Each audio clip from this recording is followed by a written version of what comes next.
ngayon ng gas is 61.15.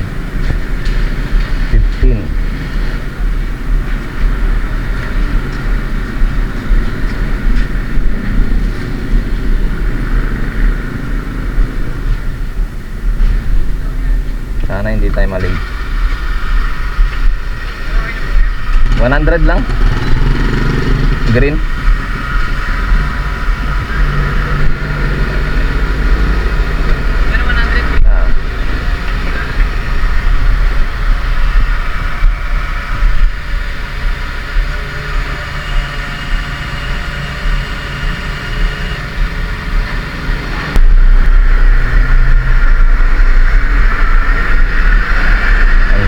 Bago.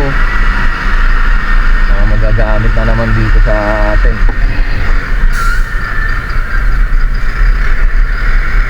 Ang daming ano ngayon, nagra-ride.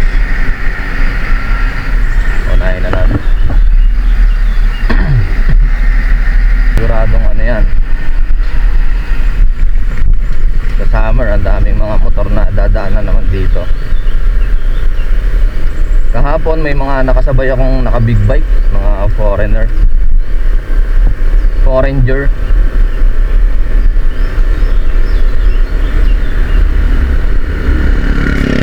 Napakaganda ng mga motor nila.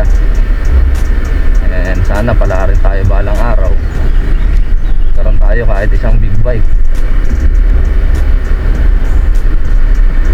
Yun yung mga pangarap ko sa buhay.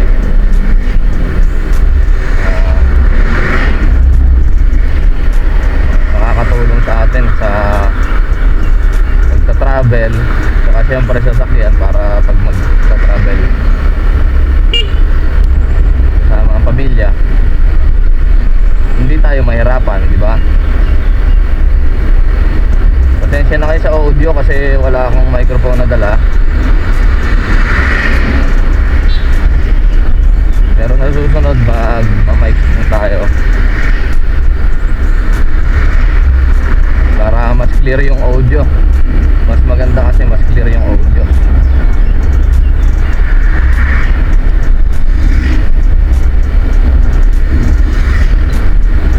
Time check 8:14. Nandito tayo ngayon sa Barangay Angeles sa Timoran, Quezon. And papasok tayo sa Gumaca, Quezon. Maraming salamat nga pala sa mga sumusuporta sa aking video, sa pag-subscribe. Huwag kayong magsawang manood ng bagong video ko.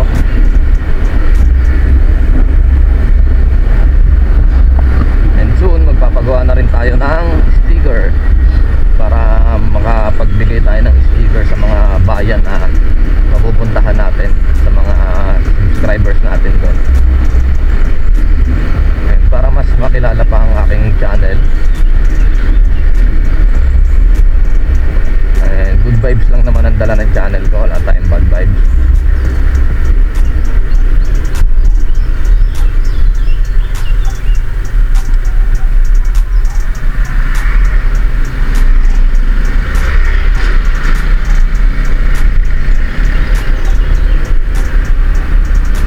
Bali nga pala nasa probinsya nga tayo, kaya kalimitan na makikita nyo dito is mga hindi nag-helmet. Pero kahit sa probinsya dapat mag-helmet ka at mag-ride ka kasi for safety na rin natin yan. Kagaya ko na ako, nakadali ako ng aso, which is buhay naman yung aso, pero siyempre yung safety natin ang importante dyan dahil may pamilya tayo na binubuhay. Malaking tulong yung helmet. Hindi ako nagbagok or ano dahil nakatulong yung helmet ko sa pag-support. Hindi ko naramdaman yung impact nung nabagsak ako. Salamat. Siyempre spider gamit natin, dekalidad at subok na. Kahit budget meal lang yan.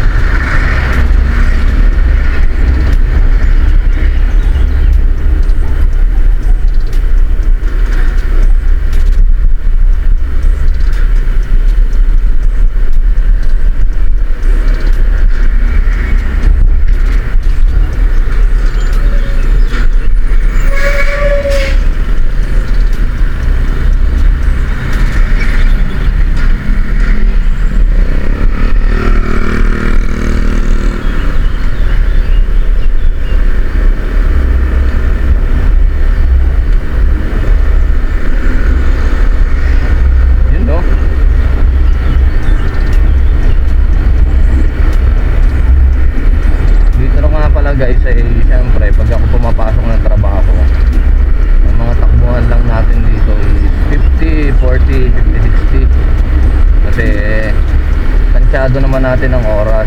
Pero minsan may mangyayari na traffic, ganon, aberya. Minsan nalilate tayo kaya na-memo ako eh. Pero inaagahan naman na natin.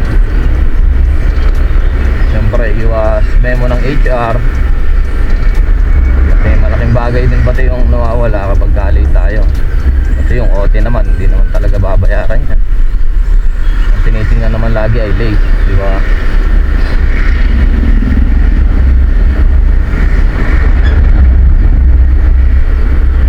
Pansin nyo yun, ang lakas ng impact, lakas ng hangin, no? Pag may malalaking sasakyan tayo nakakasalubong. Kaya pagka ganyan, huwag kayong didikit sa malalaking sasakyan. Nice, ano? Nagdo-vlog din siguro yun. Gustong uso na ngayon yung ano eh, pagbablog sa reels. Kasi siyempre malaki naman yung kita doon. Kumikita rin talaga. Sa platform kasi nag-aakit natin yung YT, yung viewers nasa Facebook na, pero sa YouTube kasi dito tayo monetize.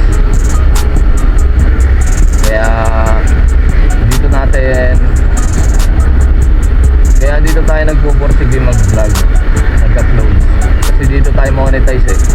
Kumbaga yung Facebook, saka Facebook Reels, yung FB Reels, kumbaga yung FB Reels ay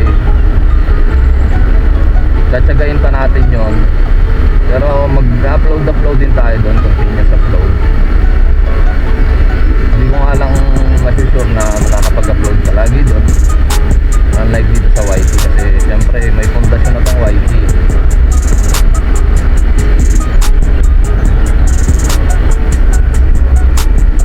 Sa Facebook kasi at sa FB kasi ang daming glitch.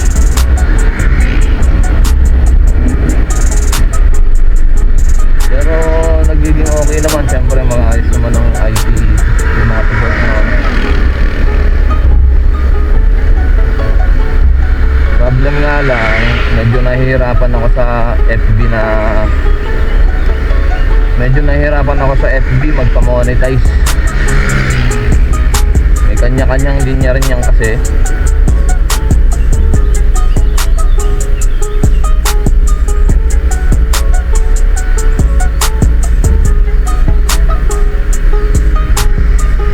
Nag-vlog din oh.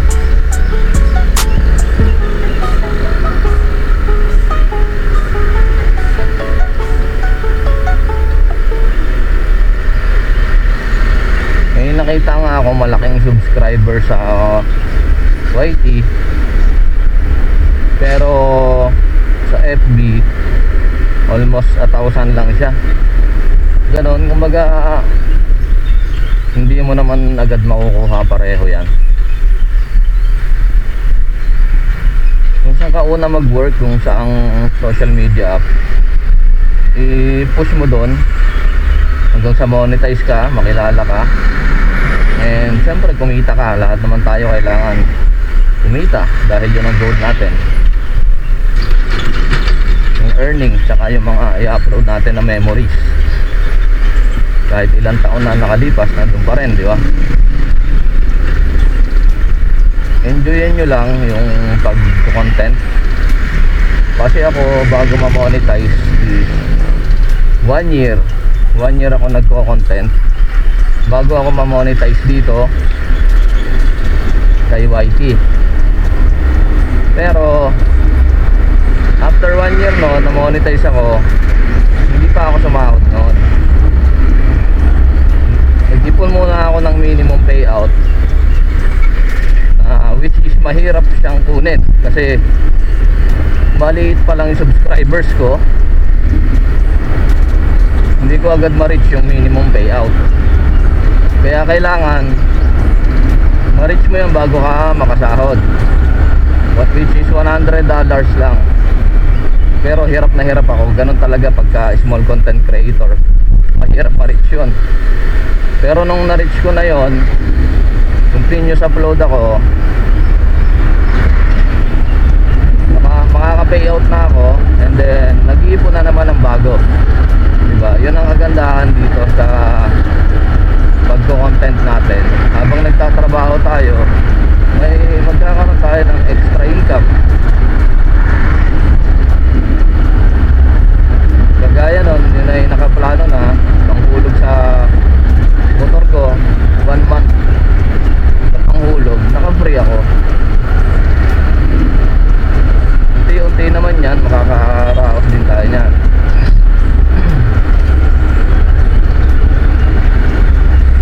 Siguro pagka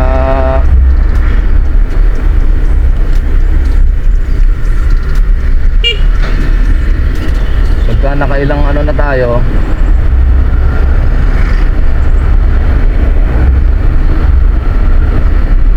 nakailang salary na tayo sa YC, kailang payout, siguro makakaipon na tayo nyan.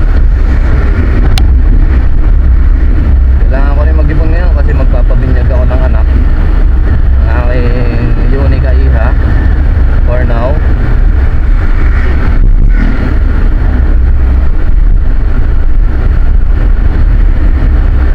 Panganay na si Galipot pot. Sasabay ko na kasi yung binyag at 1 year.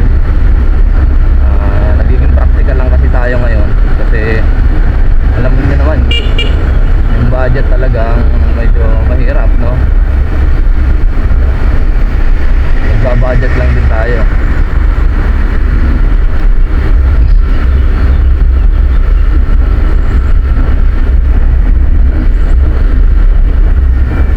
Pa rin tayo ngayon sa Atimonan, Barangay Plaridel, Quezon to. Ganda ng ano, di ba? Ganda ng tanawin dito, mga vibes. Mga scenery is green na green dahil sa mga puno, which is yung kagandahan sa province. Ito ang mga nakikita natin. Kapag nagra-ride guys, nakaka-relax. Unlike sa city, okay din naman sa city, lalo na sa night driving. Pero more into ano ako more into green scenery. Kasi mas dito ako nare-relax sa maraming puno,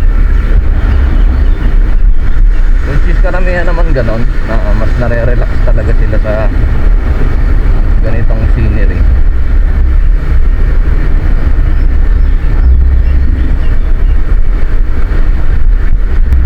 Marami pa ring part sa Quezon Province na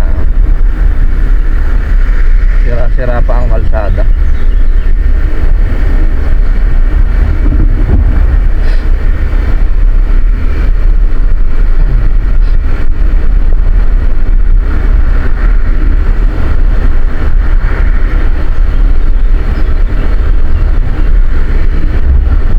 Mahirap dito, ito bypass road. Mahirap dito magpatakbo na mabilis kasi hindi mo namamalayan, may butas ng kalsada na naman, di ba?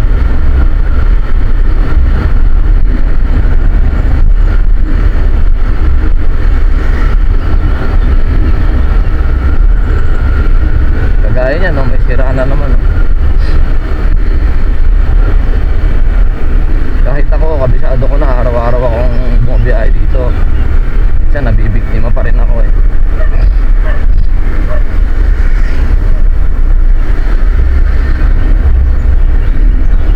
Yung iba kasi dito, tapal-tapal movement lang.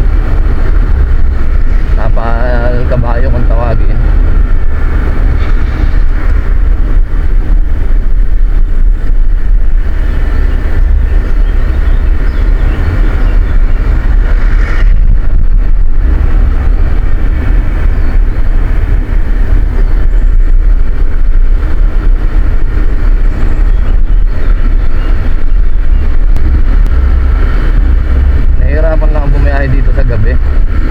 Guys, kasi medyo malabo na yung mata ko. Yung helmet ko kasi ang hirap magsuot ng salamin dito. At tinatsaga ako naka-open ang visor ko. Tapos naka-MBL ako. So kasi luma na, yung visor niya ay malabo. Yun ang isa sa mga struggle ko pag bumabiyahe ako ng gabi. Tapos mga makakasalubong mo pa, ang lalakas ng ilaw. Ang alam mo, mga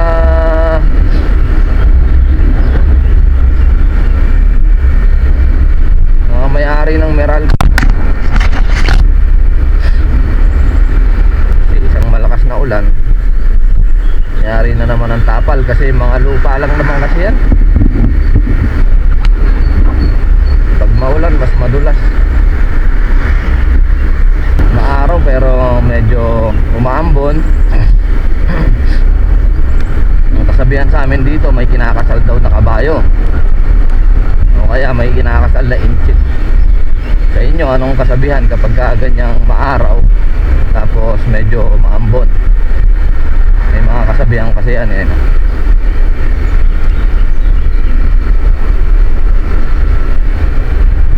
Time check 8:33. Dito tayo pa rin sa bayan ng Plaridel, Quezon.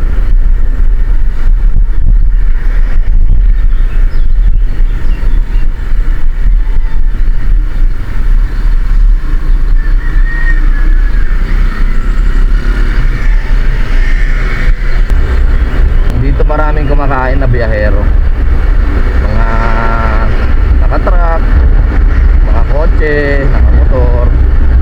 Pag inaabot ka ng gutom at papunta ka ng Bicol, marami dito, dami ditong karenderya, mga dito sila kumakain. Tsaka may parking naman dun sa mga gilid-gilid. Minsan dito ako tumatambay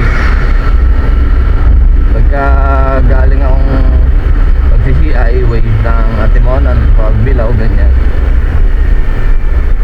Yan ako nagpapahinga, kakape, merienda.